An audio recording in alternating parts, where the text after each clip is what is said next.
Bismillahirrahmanirrahim. Assalamualaikum warahmatullahi wabarakatuh. Innal hamdalillah nahmaduhu wa nasta'inuhu wa nastaghfiruh wa na'udzu bihi wa natawakkalu alayhi. Asyhadu an la ilaha illallah wa asyhadu anna Muhammadan abduhu wa rasuluh. Amma ba'du. Alhamdulillahi rabbil alamin alladzi qad hamala an-nas minaz zulumati ila an-nur wa kadzalika ila siratil azizil hamid yang siratal mustaqim. Hadirin yang sama-sama mengharap kemuliaan Allah Subhanahu wa taala. Alhamdulillah, pada kesempatan kali ini di dalam seri Sirah Nabawiyah yang kedua, kita akan melanjutkan kisah Nabi Adam alaihissalam, yang mana di seri pertama itu lebih fokus terhadap penciptaan Adam alaihissalam, dan di seri yang kedua ini kita akan sama-sama belajar, sama-sama mengkaji tentang bagaimana kehidupan Adam alaihissalam ketika Allah Subhanahu wa taala turunkan Adam alaihissalam dari surga menuju kepada dunia yang kita huni saat ini. Akan tetapi sebelum kita membahas tentang seri yang kedua itu, secara pribadi saya ingin menyampaikan salah satu hadis dari Abu Hurairah radhiyallahu an, yang mafhumnya kurang lebih bahwasanya Rasulullah SAW bersabda, ketika Adam alaihissalam diciptakan oleh Allah, maka Allah mengusap punggungnya, lalu jatuhlah dari punggungnya itu semua jiwa yang Allah ciptakan untuk menjadi keturunannya hingga hari kiamat.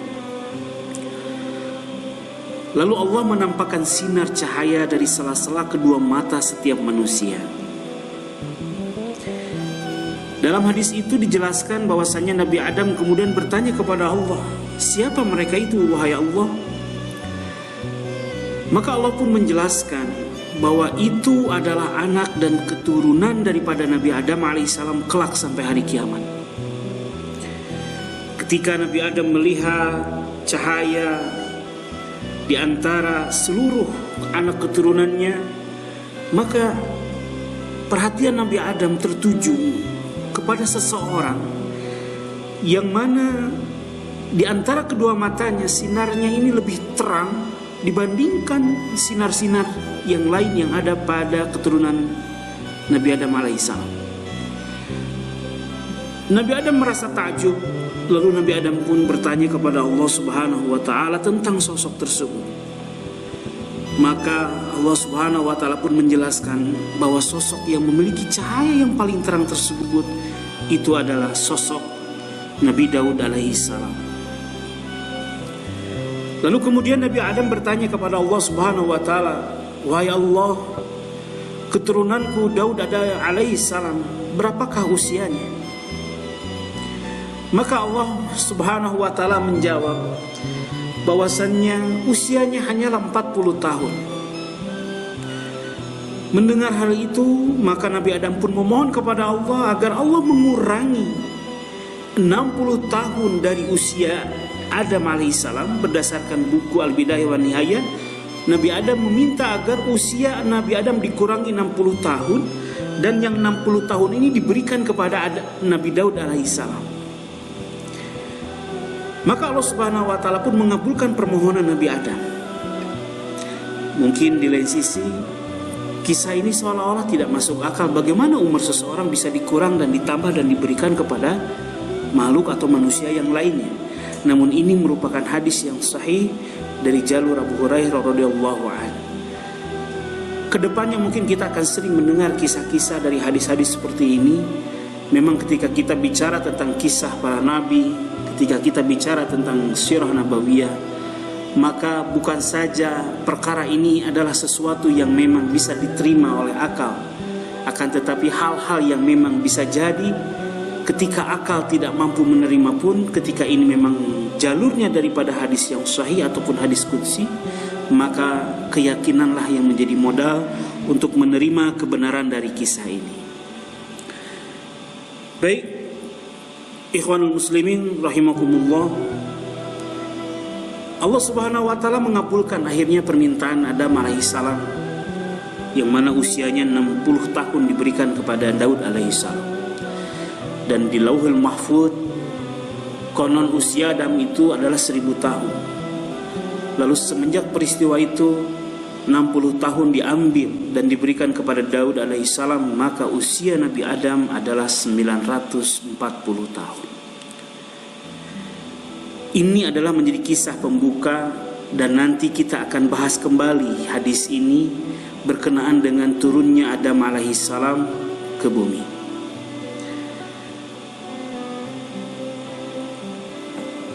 Hadirin yang sama-sama mengharap kemuliaan Allah Subhanahu wa taala. Akhirnya Adam alaihissalam beserta Hawa, kemudian iblis, dan sebuah batu yang kita kenal sebagai batu Hajar Aswad, Allah Subhanahu wa taala turunkan mereka secara bersamaan ke bumi di tempat yang berbeda-beda. Dalam sebuah hadis riwayat Muslim dikatakan bahwasannya sebaik-baik hari adalah ketika terbitnya matahari di hari Jumat, karena pada hari itu Adam alaihissalam Allah Subhanahu wa taala ciptakan. Lalu pada hari Jumat juga Allah Subhanahu wa taala dimasukkan ke dalam surga. Dan pada hari Jumat pula Adam alaihissalam diturunkan ke bumi dan keluar dari surga Allah Subhanahu wa taala. Hadirin sama-sama mengharap kemuliaan Allah Subhanahu wa taala. Banyak riwayat yang menjelaskan di manakah letak ataupun posisi Adam alaihissalam ketika Allah Subhanahu wa taala turunkan ke bumi. Maka kalau berdasarkan buku yang ditulis oleh Ibnu Katsir, di situ dijelaskan bahwasannya ada yang berpendapat bahwa Adam alaihissalam diturunkan di sebuah negeri yang bernama negeri Hindustan. Kemudian ada juga riwayat Ibnu Hatim bahwasanya Adam alaihissalam diturunkan di antara Mekah dan Taif. Kemudian Hawa diturunkan di Jeddah. Adapun iblis Allah Subhanahu wa taala turunkan di Dimistan. Lalu di manakah Allah Subhanahu wa taala turunkan Hajar Aswad? Maka dikatakan bahwasannya Allah Subhanahu wa taala di dalam satu riwayat dijelaskan bahwasannya Hajar Aswad pun Allah turunkan bersamaan dan bertepatan di tempat Adam alaihissalam diturunkan. Kebanyakan riwayat menyatakan di negeri Hindustan, atau kalau sekarang negara lebih tepatnya itu adalah negara Sri Lanka. Di Sri Lanka itu ada sebuah bukit, dan orang-orang di sekitar situ memberi nama bukit tersebut adalah Peak Adam atau Bukit Adam. Wallahu alam, tetapi hanya Allah yang mengetahui. Yang menjadi permasalahan bukanlah di mana letak sesungguhnya Adam alaihissalam turun, akan tetapi yang wajib kita imani bahwasannya memang Adam alaihissalam pada akhirnya harus turun ke muka bumi dan harus meninggalkan surga, sebagaimana yang memang menjadi visi awal Adam alaihissalam diciptakan oleh Allah Subhanahu wa taala.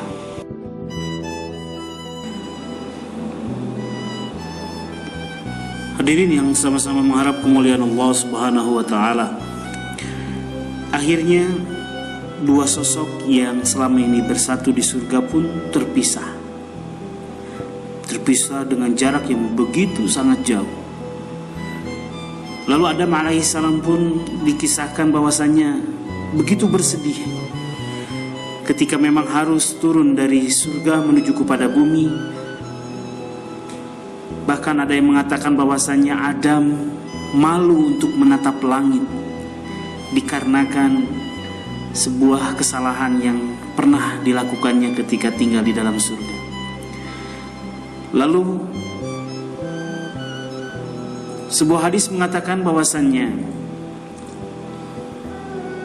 Allah Subhanahu wa taala memberikan bekal kepada Adam alaihissalam beberapa biji dari gandum. Ibnu Katsir mengatakan 7 rupa biji-bijian yang itu berasal dari gandum. Dan Ibnu Abbas mengatakan bahwasanya biji-biji itu merupakan biji yang memang berasal dari pohon terlarang yang berada di surga. Maka Adam alaihissalam pun diperintahkan oleh Allah untuk menanam 7 macam biji-bijian tersebut.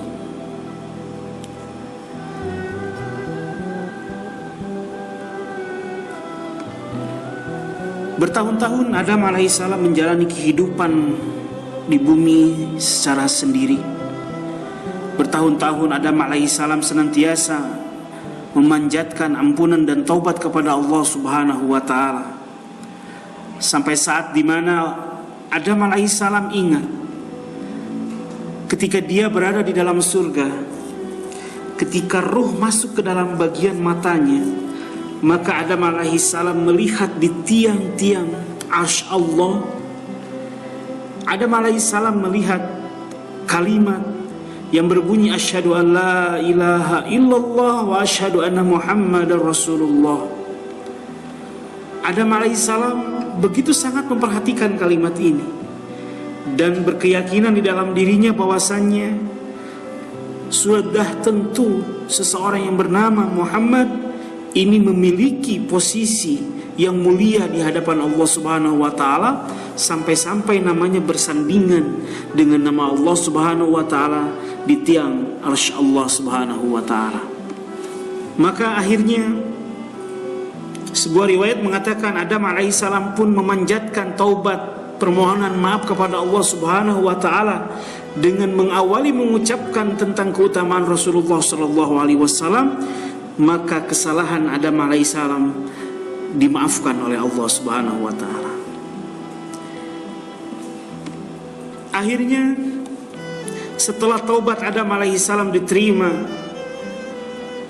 Allah Subhanahu wa taala pun mempertemukan Adam alaihissalam dengan Hawa di sebuah tempat yang kita kenal sekarang, yang biasanya orang-orang sedang melaksanakan ibadah haji, itu senantiasa mereka mendaki bukit atau bukit bebatuan, meskipun kalau dalam bahasa Arab orang menyebutnya adalah jabal atau gunung, atau bisa disebut sebagai gunung Jabal Rahmah. Di situ adalah tempat di mana Adam alaihissalam dan Hawa bertemu kembali setelah puluhan tahun. Ada yang mengatakan sampai 100 tahun lebih juga Adam alaihissalam berpisah dengan istrinya. Allah Subhanahu wa taala kemudian memerintahkan kepada mereka untuk melaksanakan haji, lalu melakukan tawaf sebagaimana tawafnya para malaikat di Baitul Ma'mur. Maka Nabi Adam pun melakukan tawaf mengelilingi Ka'bah sebanyak 7 keliling sebagai bentuk pertaubatan, sebagai bentuk peribadatan kepada Allah Subhanahu wa taala. Para malaikat secara langsung mengajarkan Nabi Adam bagaimana cara manasik haji. Para malaikat pun yang memberitahu kepada Adam tempat-tempat yang berhubungan dengan ibadah haji yang kelak seluruh para nabi, sampai 124.000 para nabi dan rasul, itu semuanya mereka melakukan ibadah haji. Dan kesemuanya dari 124.000 para nabi dan rasul tersebut melaksanakan tawaf 7 keliling di Ka'bah ataupun di Baitullah. Maka jangan heran jika ada seseorang yang berkata, ketika seorang mukmin melakukan ibadah haji, kemudian dia mendapatkan derajat haji yang mabrur, maka ketika dia pulang seolah-olah dia membawa nur cahaya 124.000 para nabi dan rasul. Subhanallah, ini adalah keutamaan bagi seseorang yang melaksanakan ibadah haji dan mendapatkan titel haji yang mabrur.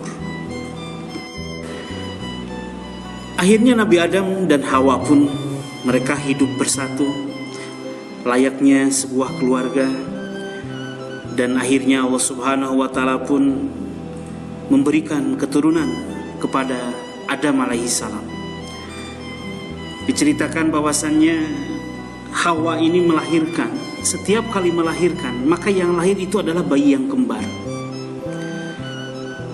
Menurut Ibnu Katsir disampaikan bahwasannya Hawa sampai 20 kali melahirkan, dan setiap kali melahirkan pasti yang terlahir adalah anak kembar. Anak kembar yang pertama kita tahu di Al-Quran sudah termaktub yang bernama Qabil dan Habil. Kemudian anak kembar yang terakhir yang konon dilahirkan oleh Hawa yang bernama, satu adalah Abdul Mughith dan seorang perempuan yang diberi nama Ummul Mughith. Jadi hadirin yang sama-sama mengharap kemuliaan Allah Subhanahu wa taala, begitu banyak keturunan yang terlahir daripada Hawa, dan ada sebuah syariat ketika itu bahwasanya seorang anak tidak boleh menikahi dengan saudara kembarnya, akan tetapi menikah dengan adiknya ataupun bukan dengan saudara yang lahir secara bersamaan, bukan.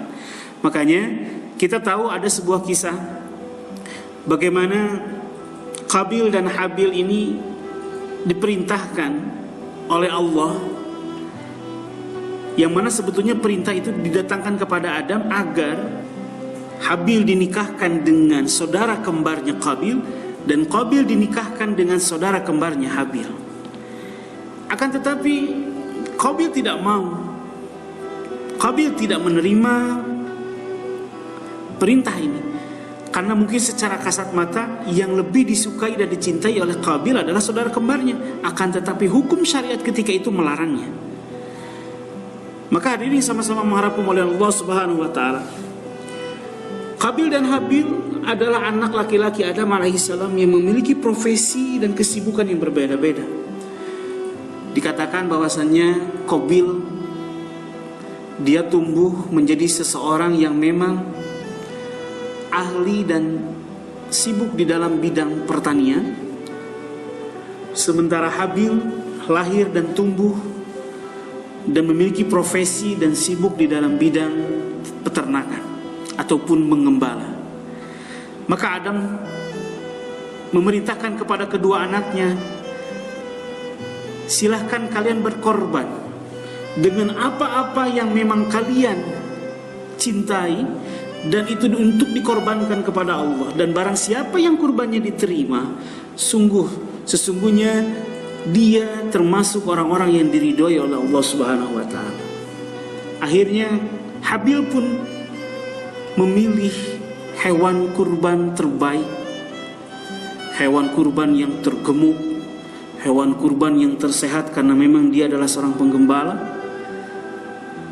Adapun Qabil dia mengkorbankan ataupun menjadikan tanaman pertanian yang biasa-biasa saja secara kualitas, yang itu dikorbankan kepada Allah Subhanahu wa taala. Lalu Adam sampaikan ciri-ciri kurban yang diterima di antara kalian adalah ketika memang ada tanda-tanda yang Allah berikan. Maka singkat cerita, terjadilah hari di mana semua anak laki-laki Adam atau dua anak laki-laki Adam ini mempersembahkan kurbannya kepada Allah Subhanahu wa taala, dan ternyata kurban yang diterima adalah kurbannya Habil, domba ataupun gibas yang ketika itu diberikan oleh Habil sebagai kurban tiba-tiba lenyap di hadapan mereka, dan itu merupakan sebuah tanda bahwasanya kurban Habil lah yang diterima oleh Allah Subhanahu wa taala. Maka ketika itu Qabil pun menjadi marah dan di dalam Al-Quran diabadikan kalimat Qabil ini, bahwasanya dia akan membunuh Habil, akan membunuh adiknya sendiri. Maka jawaban dari Habil pun diabadikan di dalam Al-Quran dengan kata-kata, sesungguhnya Allah Subhanahu wa Ta'ala hanya menerima kurban dari orang-orang yang bertakwa. Maka tibalah hari di mana setan, di mana iblis membisikkan ke dalam hati Qabil, menanamkan kebencian dan dendam yang senantiasa berkesumat di dalam hati Qabil untuk membunuh daripada adiknya, yaitu Habil. Lalu tiba saatnya Qabil membunuh daripada saudaranya. Maka ketika Qabil akan membunuh, Habil pun berkata, yang mana kalimat yang disampaikan oleh Habil ini diabadikan di dalam Al-Quran surat Al-Maidah. Lebih tepatnya surat Al-Maidah ayat 28. La'in basatta ilayya, sungguh kalau kamu menggerakkan tanganmu kepadaku. La'in basatta ilayya yadaka litaktulani, untuk membunuhku. Ma ana bibasitin yadiya ilaika liaktulaka, maka aku sekali-kali tidak akan menggerakkan tanganku kepadamu untuk membunuhmu. Inni akhafullah Rabbul alamin, sungguh aku takut kepada Allah, Tuhan sekalian alam. Di sini kita tahu bahwasannya menurut para mu'arrikh, Habil adalah seorang anak laki-laki yang lebih kuat secara fisik dibandingkan Qabil, dan lebih memungkinkan mampu untuk membunuh Qabil dibandingkan Qabil sendiri yang akan membunuh pada Habil. Akan tetapi memang Habil tidak memiliki keinginan untuk membunuh, tidak memiliki keinginan untuk menjadikan tangan dia menjadi penyebab atas tewasnya Qabil. Maka dendam yang dikesumatkan oleh setan ke dalam hati Qabil akhirnya membuahkan salah satu anak laki-laki Adam alaihissalam pun tewas dengan cara dilempar kepalanya oleh sebongkah batu yang begitu besar. Maka hadirin sama-sama mengharap kemuliaan Allah Subhanahu wa Ta'ala. Setelah Qabil membunuh Habil, lalu apa yang terjadi? Konon Qabil merasa kebingungan bagaimana cara menguburkan ataupun bagaimana cara menyembunyikan mayat adiknya yang telah dibunuh. Maka di dalam buku Al-Bidayah ada yang mengatakan sampai 1 tahun mayat Habil itu dipanggul atau digotong di atas punya. Ada yang mengatakan sampai 70 tahun Qabil membawa-bawa mayat daripada adiknya sendiri. Sampai tiba saatnya Qabil melihat seekor burung gagak yang menguburkan kawanan burung gagak yang lainnya dengan cara dikuburkan di dalam tanah. Maka Al-Quran pun mengabadikan kalimat Qabil ketika melihat peristiwa burung gagak yang menguburkan teman sekawanannya di hadapan Qabil, yang mafhumnya kurang lebih, sungguh kenapa aku tidak melakukan hal itu? Para ahli tafsir mengatakan kalimat sungguh ini bukan mengatakan bahwasannya dia menyesal telah membunuh Habil. Akan tetapi yang menjadi penyesalan bagi Qabil adalah kenapa saya tidak melakukan apa yang burung gagak itu lakukan dari awal, sehingga saya tidak perlu sampai 1 tahun ataupun di riwayat yang lain 70 tahun menggendong mayat daripada Habil. Akhirnya dikuburlah Habil. Kabar meninggalnya Habil, kabar meninggal dan dikuburnya Habil akhirnya diketahui juga oleh Adam alaihissalam, dan diketahui juga oleh ibunya itu Hawa. Ketika mendengar Habil terbunuh, Hawa pun menjerit, menangis ketakutan dan menangis kesedihan yang begitu amat sangat. Maka dikatakan oleh para alim ulama, dikarenakan Hawa menjerit kesedihan dan ketakutan, maka anak keturunannya yang perempuan pun ketika ditinggal oleh salah seorang keluarganya, sebagian dari mereka akan melakukan bagaimana mereka akan menjerit, menangis karena kesedihan. Maka hadirin sama-sama mengharap kemuliaan Allah Subhanahu wa Ta'ala. Dikisahkan meninggalnya Habil membuat sedih baik dari sisi Adam ataupun Hawa. Lalu Allah berkata kepada Adam alaihissalam, Allah berfirman kepada Adam alaihissalam, wahai Adam, sudah cukuplah kesedihanmu itu.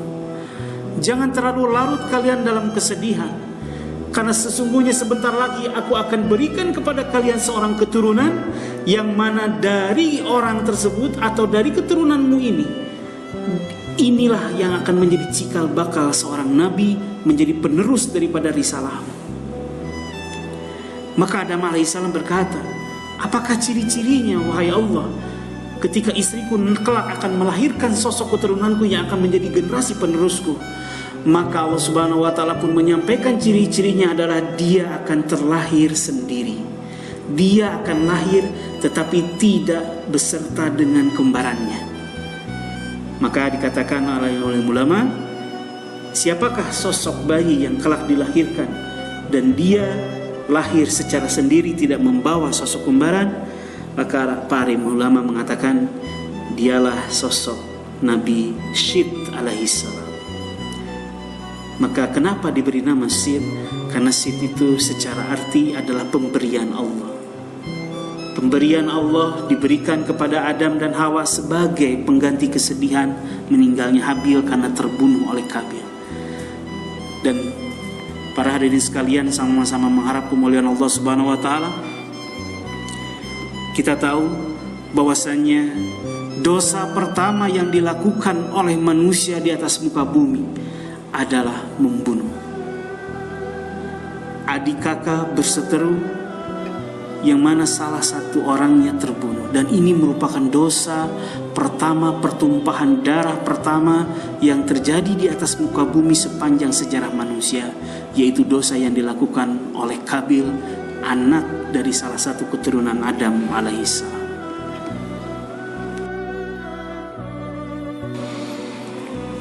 Usia Nabi Syith, Allah subhanahu wa ta'ala memberikan umur sepanjang 872 tahun berdasarkan kitab Al-Bidayah wa Nihayah. Kemudian ada sebuah hadis yang diriwayatkan oleh Ibnu Hibban, dan kedudukan hadis ini merupakan hadis yang sahih, bahwasanya Allah subhanahu wa ta'ala menurunkan kepada seluruh para nabi dan rasul itu ada 104 suhuf. Suhuf itu merupakan lembaran-lembaran kitab, dan Allah subhanahu wa ta'ala mengkhususkan kepada Syith diturunkan 50 suhuf kepada Syith alaihissalam. Lalu Adam mengajarkan Syith tentang peristiwa siang dan malam.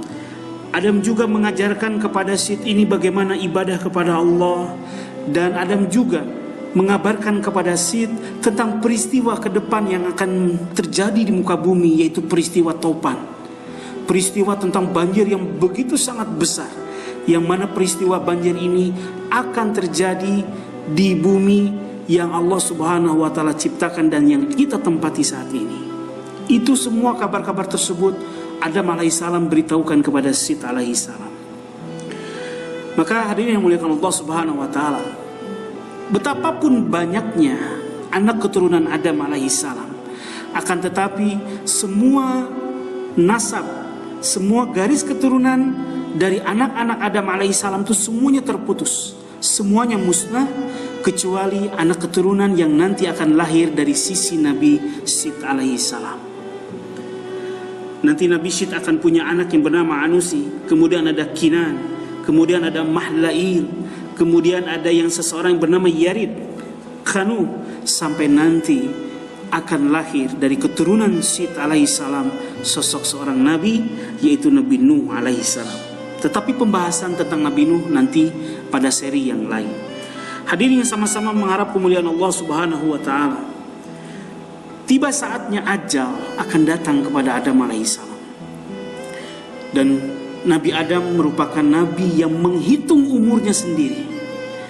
Dia tahu umurnya di Lauhil Mahfud adalah 1000 tahun, dan 60 tahun dari usianya pernah diberikan kepada Daud alaihissalam. Akan tetapi peristiwa ini lupa. Nabi Adam lupa kalau usia 60 tahunnya pernah diberikan kepada Nabi Daud alaihissalam. Maka ketika usia Adam alaihissalam 940 tahun, malaikat Israel pun datang kepada Adam alaihissalam. Maka Adam alaihissalam pun berkata, wahai Israel, apa tujuanmu datang kemari? Apakah ini kunjungan biasa ataukah ada hal-hal yang khusus? Maka Israel mengatakan, wahai Adam, sesungguhnya aku akan mencabut nyawamu. Maka Adam alaihissalam pun menjawab kepada malaikat Israel, wahai Israel, sesungguhnya aku menghitung umurku sendiri dan sekarang aku baru berusia 940 tahun, sementara Allah memberikan usia kepadaku 1000 tahun. Maka Israel pun berkata, wahai Adam, bukankah dulu engkau pernah memberikan 60 tahun dari usiamu lalu engkau berikan kepada anak cucumu yang bernama Daud alaihissalam? Maka Adam pun lupa. Akhirnya anak keturunannya pun diberi hal-hal yang senantiasa dia lupakan segala sesuatu. Adam mengingkari usianya, maka anak cucunya pun memiliki sifat ingkar. Maka hadirin sama-sama mengharap kemuliaan Allah Subhanahu wa taala. Adam alaihissalam akhirnya meninggal. Adam alaihissalam akhirnya wafat. Lalu Allah Subhanahu wa taala mengirimkan para malaikat dari surga untuk menguburkan jasad Adam alaihissalam. Maka malaikat memperlakukan Nabi Adam selayaknya memang seseorang yang meninggal dunia. Mulai dimandikan, lalu dikafani, lalu disolatkan, kemudian dikuburkan. Setelah dikuburkan, maka para malaikat pun berkata kepada anak cucu Adam yang ketika itu lahir, yang ketika itu hadir, wahai kalian anak cucu Adam, apa yang kalian lihat ini adalah hal-hal yang menjadi fitrah kalian ketika salah seorang di antara kalian meninggal dunia. Maka perlakukanlah seseorang yang meninggal dunia di antara kalian sebagaimana kami memperlakukan ayah kalian. Kami memandikannya, kami menyolatkannya, kami mengkafaninya, kami menyolatkannya, dan kami pun menguburkannya. Maka hadirin yang sama-sama dimuliakan Allah Subhanahu wa taala, pendapat yang masyhur dikatakan bahwasanya Adam alaihissalam dikubur di sebuah negeri yang bernama Hindustan, sebagaimana negeri di mana Adam alaihissalam pertama kali diturunkan di muka bumi. Kemudian ada juga pendapat yang mengatakan bahwasanya Adam alaihissalam dikuburkan di sebuah gunung yang berada di gunung kota Mekah, yaitu di Jabal Qubais. Lalu ada juga yang mengatakan bahwasannya Nabi Nuh alaihissalam ketika mengetahui posisi makam atau kuburan Nabi Adam alaihissalam, maka Nabi Nuh memindahkan kuburan Nabi Adam alaihissalam ini ke Baitul Maqdis. Walau alam, di antara ketiga tempat tersebut manakah yang lebih tepat hanya Allah Subhanahu wa taala yang tahu.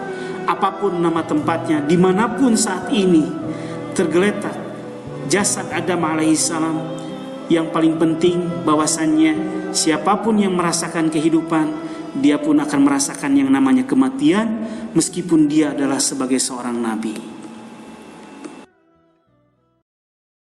Hadirin yang sama-sama mengharap kemuliaan dan keridhaan Allah Subhanahu wa taala. 1 tahun setelah Adam wafat, maka Hawa pun menyusul. Hawa pun akhirnya 1 tahun setelah Adam alaihissalam meninggal, Hawa pun meninggal dunia. Lalu ketika Adam alaihissalam meninggal dunia, secara otomatis fungsi kenabian pun diberikan kepada Nabi Syith alaihissalam. Sekarang kita tidak akan membahas secara panjang lebar tentang Nabi Syith. Kita sekarang akan sedikit membahas tentang Nabi Idris alaihissalam. Karena memang Nabi Idris alaihissalam ini merupakan buyut daripada Nabi Nuh alaihissalam. Dan tentunya Nabi Idris pun ada hubungannya dengan kisah Rasulullah sallallahu alaihi wasallam.